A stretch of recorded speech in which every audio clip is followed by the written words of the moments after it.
All right, good afternoon, boys and girls. We're on lesson 79, finding equivalent fractions by multiplying by 1. All right, so our objective for today is to multiply fractions by a fraction equal to 1 to produce an equivalent fraction.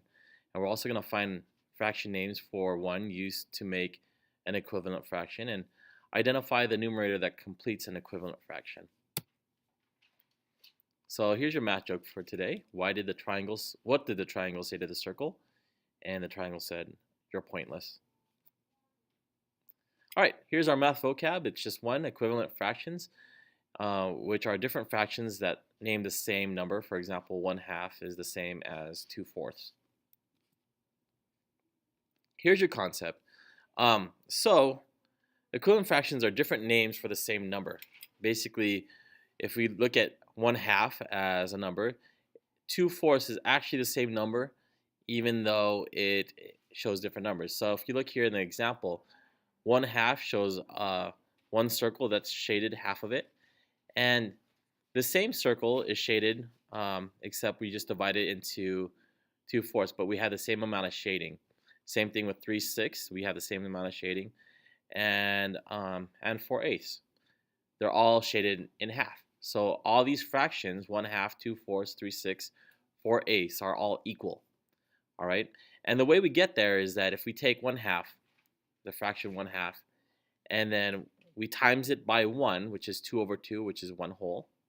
Okay, now we times 1 times our 2, which are their numerators, and we get 2, and then we get 2 times 2 for our denominators, which we get 4, so we have 2/4. Okay, and it's the same thing when you do 3/6. You do 1/2 times 3/3, which is equal to 1.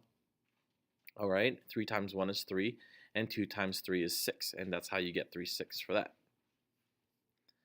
And same thing for 1/2 times 4/4. 4/4 is equal to 1. 1 times 4 is 4, and 2 times 4 is 8, and that's why we get our equivalent fraction 4/8. Now, for example number 1, it says, what name for 1 should be multiplied by 3/4 to make 6/8? So what you're going to do is you need to figure out, all right, well, I have 4 here, and what do I need to multiply 4 by in order to get 8? So we know that 2 times 4 equals 8, so I'm going to use the equivalent fraction 2/2 in order to do that. And so what we have is, 2/2 equals 1, 3 times 2 equals 6, and 4 times 2 equals 8. So 2/2 is our name for 1 that should be multiplied to make 6/8. All right. So in order to figure out what you need to multiply, which one you need to do, you look at these numbers, and then you could figure out, okay, well, I know that 2 times 4 equals 8, and that's how I get that. All right, so write a fraction equal to 2/3 that has a denominator of 12. So what we're going to do here is we're going to look at the 3 here. And what do I need to times by 3 in order to get 12? Well, I know that 3 times 4 equals 12. And so to find my equivalent fraction, you have to have the same denominator as your numerator to make it equal 1. All right, so 4/4 equals 1. And so now I can multiply it, and then do 3 times 4 equals 12, and then 2 times 4 equals 8. All right, and that's how you find the numerator for that fraction. In example number 3, it says, write a fraction equal to 1/3 that has a denominator of 12. Then write a fraction equal to 1/4 that has a denominator of 12. What is the sum of the two fractions you made?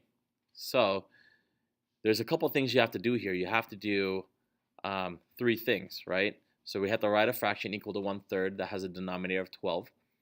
All right, so what I'm going to do is I'm going to take 1/3 and times it by 1, that equals 4/12. Well, I know that 4/4 equals 1, and 3 times 4 equals 12. So that's how I get my denominator, is by looking at these numbers here. And so we do 3 times 4 equals 12, and then 1 times 4 equals 4. And so 1/3 is the same thing as 4/12. All right. Now it says find a fraction equal to 1/4 that has a denominator of 12.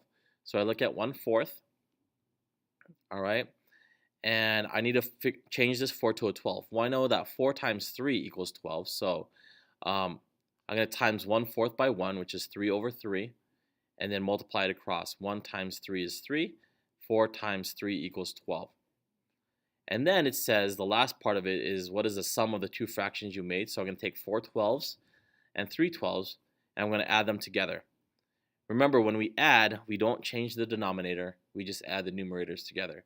So 4 12s plus 3 12s equals 7 12s.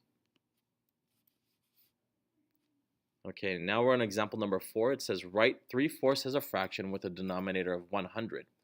Okay, then write that fraction as a percent. Okay, so, well, I have 3/4 and I need to get to 100. So what can I times 4 by in order to get 100? Well, I know that 4/4 equals $1, so I could do 4 times 25. Okay, and so 4 times 25 equals 100. So what I'm going to do is 25 over 25, even though it's a large number, 25 over 25 still only equals 1. Okay, and so I do 3 times 25, which is 75, and 4 times 25, which equals 100. Now I have my percentage, which is 75 over 100, which is equal to 75%. Remember, anything over 100, that would be your percentage, the top number. Okay. Oh, here is your math homework for tonight, A through I. If you have any questions, feel free to write those questions on the back, and we can work on them in class. All right, have a great day, and I look forward to seeing you tomorrow.